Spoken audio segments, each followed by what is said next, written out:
If you have ever built or owned a gaming PC, you probably remember your first graphics card or GPU. Your first GPU probably served you for years, getting you through all the games you won, games you lost, and everything in between. And you probably have good memories of it. Well, I don't know about you, but for me, that GPU is the RX 480. 580 4GB from MSI. It served me as my main gaming GPU for the better part of a year. This is the GPU that helped teach me all of what I know about how a PC works. So in this video, I'm going to give you the history of the GPU, both my history and AMD's history, do a mild teardown, and benchmark it to see how it runs.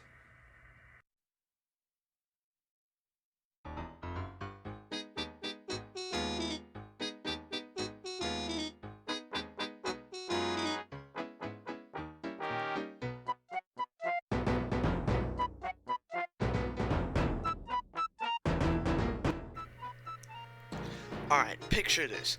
The year is 2015. AMD and Nvidia were competing in the GPU space, as they always do. After the flop of the R9 Fury X with its fast but capacity-limited VRAM and very high TDP for the time, AMD knew that they couldn't compete with Nvidia in the high end. So they launched the RX 480, which competed in the mid-range area, taking Nvidia out from below instead of on top. Then they released the RX 580, which was nearly identical to the 480, except it had clocked higher and had more expansive power limits. The 580 had two variants, an 8GB version and a 4GB version. Now, when board partners started coming out with the RX 580 4GB, pre-built PC companies started building their systems with it. Now we get to Joe. I don't know his actual name, but I am assuming it is Joe for now. Joe works for Skytech Gaming, a pre-built PC company. He is tasked with building a PC with 8GB of RAM, a Ryzen 5 1600, and an MSI Armor RX 580 4GB to top it off. The PC gets built and shipped off to Jeff. Jeff gamed on the PC for a little while, and then pawned it off to a pawn shop in order to pay rent. This is where I come in. I decide I want to stop playing Roblox at 5 FPS on my MacBook and take the plunge in buying a PC. I peruse my local pawn shop and find Jeff's old PC. I cringe a little at the 1x 8GB memory configuration and put the PC on layaway, as well as buy some new RAM with RGB in it at my local Best Buy. I then use my Christmas money to pay off my PC. I take it home, install the new RAM, and fire up Roblox at 1080p ultra settings. It's honestly hard to describe in words here. After being used to low frame rates on poo-poo garbage settings, I was truly dumbfounded when I could absolutely crank the graphics in Roblox and not suffer from performance losses. Weeks go on. I discovered this thing called updating drivers and setting the memory XMP profile in the BIOS.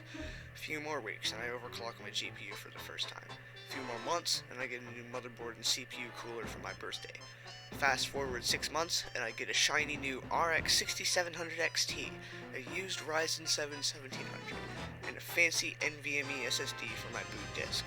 And now, we have all those parts that I upgraded for my PC, sitting here on my table as a glorified test bench, waiting for the day when I buy a new case and power supply to put back in its old case with the same parts as the tired, dusty gaming PC I rescued from the pawn shop.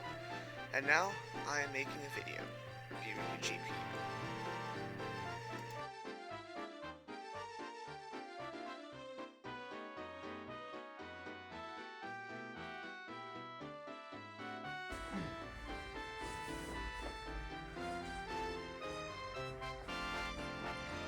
Alright.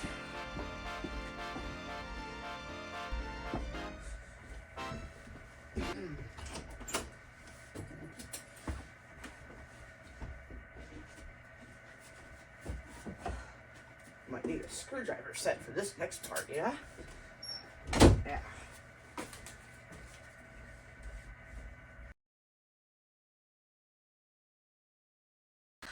Alright, let's take a look at our graphics card here. So, as you can see, it's got a pretty good looking shroud. I mean, like, I wouldn't say it looks half bad. But the thing is, you mount it like this, like, oh, sorry there, like how it normally would be in a PC case, and well, yeah, all you're going to see is that, but it's probably best looking if it is vertical mounted, but I mean, like, if you're buying this thing, then you don't have any money and you can't afford vertical mounting, so, well, I don't know what to tell you there. I/O-wise, it ain't bad. I mean, you get heads, I keep hitting my camera. You get 2 display ports, 2 HDMIs, and a DVI port, which can come in useful for some of you who have some older monitors. It has one 8-pin power connector, and flip it around, and yeah, there's not really much on the back of the PCB here. I just use some marker here to make sure I know which card it is when I'm trying to identify it. That's a inventory sticker, so I know that it's a working unit, stuff like that. So yeah, let's just do a very mild teardown real quick.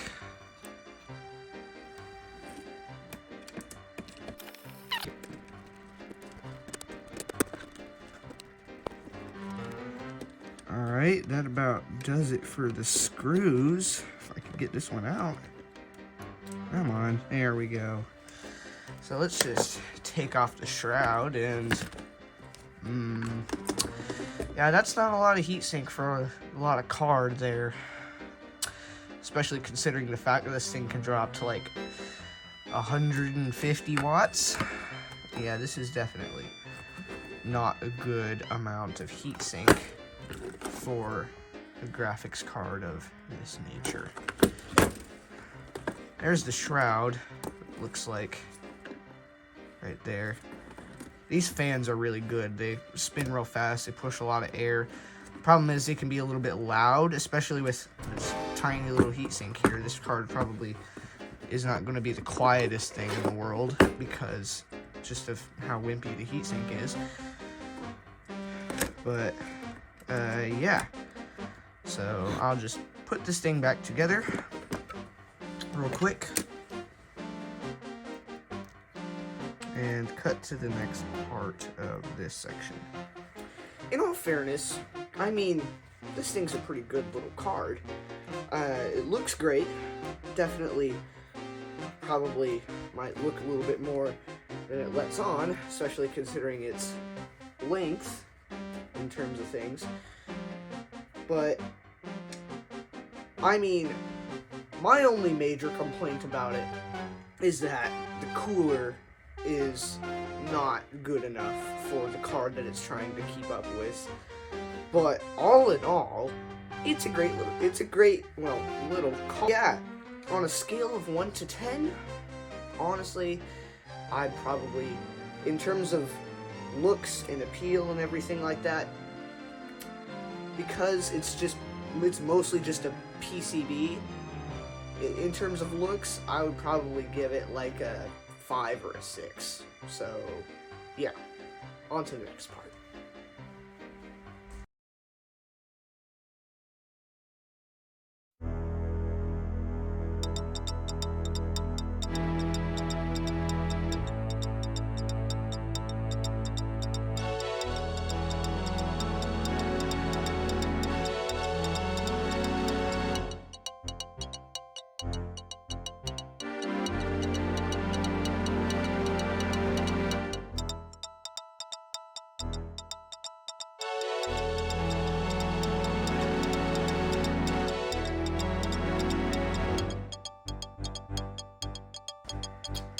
Now we're going to get to my favorite part.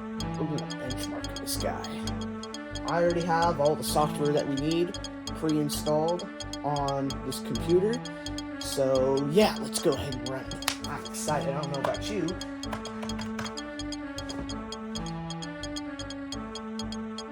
Please stand by. And yes, I know my power supply setup is atrocious, but hey, I'm poor and I'm 14. What do you want? Okay, now I have a lot of tests that I'm going to run through here. Most of them are Unigine benchmarks, but I do have 3D Mark, Furmark, and some MSI combustor stuff that I'm going to run, and we're just going to see how it runs. Probably most of them are going to be at 720p, except for maybe Unigine superposition and stuff like that, because, well, I don't have a big enough monitor to run 1080p, but...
Oh, hello there. Well, I was just working on a few things down here, specifically this little piece of crap, but, sorry, it's a bit of a mess. Well, let's get to my favorite part about this. Let's overclock the snot out of it, and hope it doesn't set fire to my room, but still, let's do it. Come on. Okay. Now, as I said before, this is a graphics card that has loyally served me in my gaming PC for the better part of a year, so naturally you would expect me to know the limits of its overclocking. And as a matter of fact, I do. In fact, it can hit 1.5 gigahertz with all of the voltage and power limits turned up. The only problem with that is, it pulls about 200 watts, and my power supply setup isn't exactly up to snuff, nor is the cooler on this, as I just mentioned, so I think I'm just probably going to set it to like about 100 megahertz overclock, but, yeah. So, let's just go into MSI Afterburner. I think I already have it set. Yep, alright. So, memory clock is at 2000 megahertz, core clock is at 1470 megahertz, and then we're going to set the voltage just to nominal specifications. So, let's get to testing it and see if it's any better. I'm also going to test stock settings with a very aggressive undervolt and the power limit turned all the way up, so I'm not going to run through my whole range of suites that I have. I'm probably just going to do Unigine Superposition, Furmark, and maybe Unigine Heaven. But, yeah. I don't know. Maybe not Unigine Heaven, because it kind of has some problems with graphics overclocking. Like, it will just refuse to work sometimes. I don't know what it is. I might do 3D Mark, but that takes time. And yeah, we're probably going to do 3D Mark.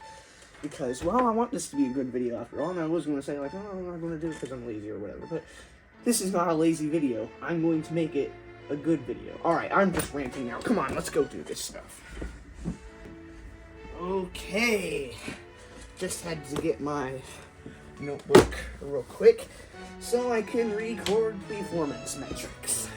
Alright, let's just do a little quick run of FurMark. So all we're going to do with the stock settings with the undervolt and power limit modification. So preset 720. Let's go. See what I mean about how this card is really, really loud? Yeah, granted, I have a custom fan curve, and it's exactly a... Yeah, it's got a excuse me, it's got a custom fan curve on it, and I set it like a little bit faster than what it normally is, so... Yes, okay. Power, looks like we're sitting around 130 watts. And we're sitting around 62 degrees Celsius. I mean, that ain't bad, but once you start doing like actual overclocking, it's gonna start throttling. But yeah, one big gripe that I have about this is that it throttles at like the weirdest temperatures, like 70 degrees or something like that, which is not really hot to start throttling, but I mean, like, I don't know. It's a bit of an oddball as it is. Like I said, it's very long, but... Ooh, our benchmark's done. Alright, so what's that score? 75.68. 75.68. And let's do another one, except let's turn the clock speed up. Cross your fingers, hope it don't crash.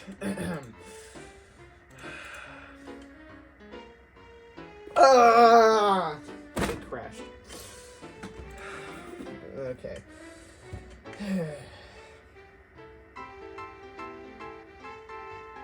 Hey, editing me, make sure to cut this part out because this is kind of boring. Hello?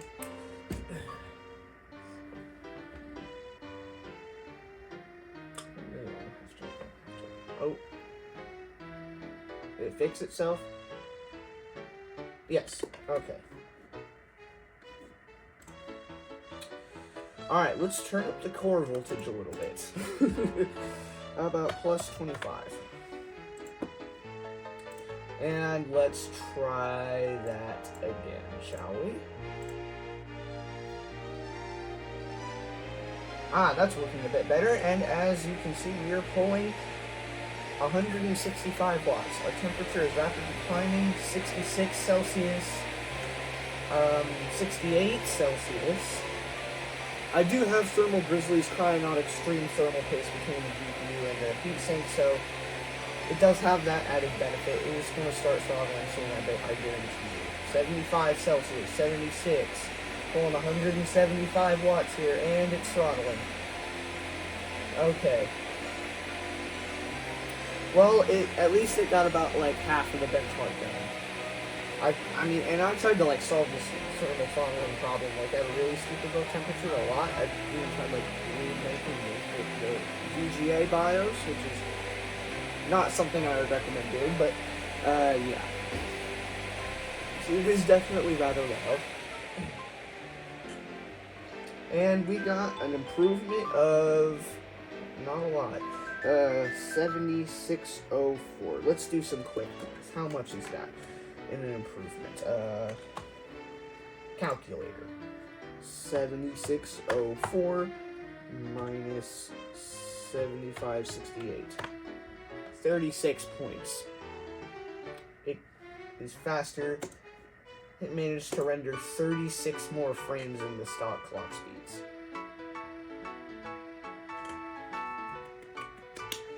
It's okay. I mean, after all, it is an OC model, so it's not exactly meant to be overclocked that much. But, yeah, with that little debacle out of the way, let's get to some of the actual benchmarks. Like, let's do unison superposition first, and hope I don't die on here, so... Alright.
Okay.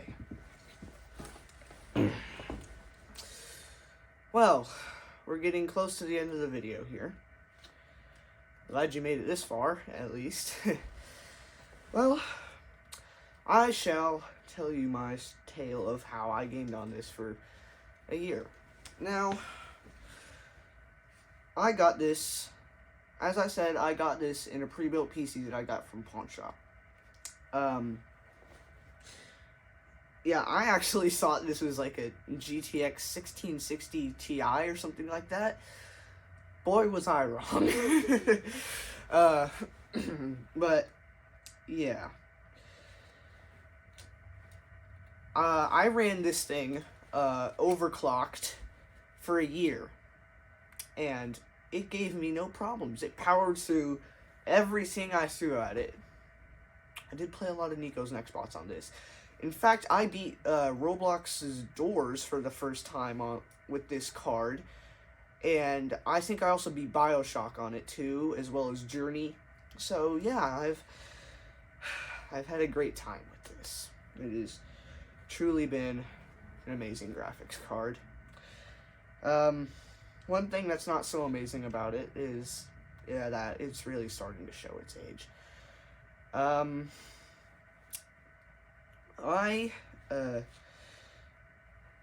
The feature level support on this card is DirectX 12.0.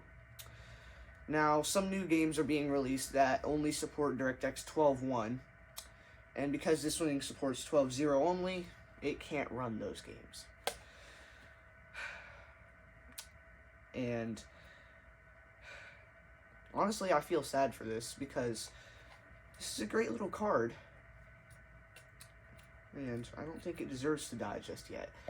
Granted, it still does have a lot of kick left in it. Not everything requires DirectX 12.1. You can still play like Cyberpunk or something on it. Probably not at max settings, but you can still play it. One thing I will say though, if you were to go about getting one of these, don't get the 4 gig model, get the 8 gig model, because not only is the memory slower on the 4 gig version, but 4 gigabytes is basically considered the bare minimum in terms of video memory for modern gaming. But yeah, this is a great little card. It'll usually run you like under $100 on eBay most of the time because the crypto crash happened and a bunch of the miners dumped all their GPUs onto eBay. So, yeah. This is definitely not the most common variant. The most common variant I've seen is like, I think some Sapphire cards, like Sapphire Nitro or something like that, and the Sapphire Pulse card I used as an example in the part 1 of this video. But yeah, it's a great card. I would definitely recommend it if you're getting started in PCs, because it's just a great little card for it. I did upgrade for a reason though. First of all, I wanted ray tracing, because, you know, who doesn't want ray tracing? It's awesome. Second of all, I just wanted something that could run a bit faster, because I knew that someday I was going to get like a 1440p or 4K monitor, and I wanted a graphics card that would be able to drive it effectively. And so I upgraded to a 6700 XT. Video coming soon. Stay tuned for that. Yeah. I think that's all I have to discuss in this video. Let's just get to the outro.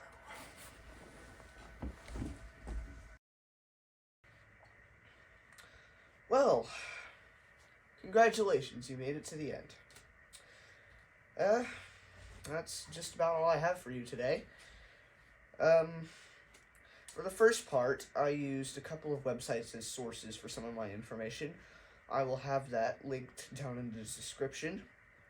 And also, I want to give a shout out to my Uncle Josh for letting me use some of his music in my video. And yeah, that's about it for today. I hope you enjoyed this video. I surely put a lot of time into it. And if you liked it, give it a like. If you didn't like it, I don't know, give it a dislike.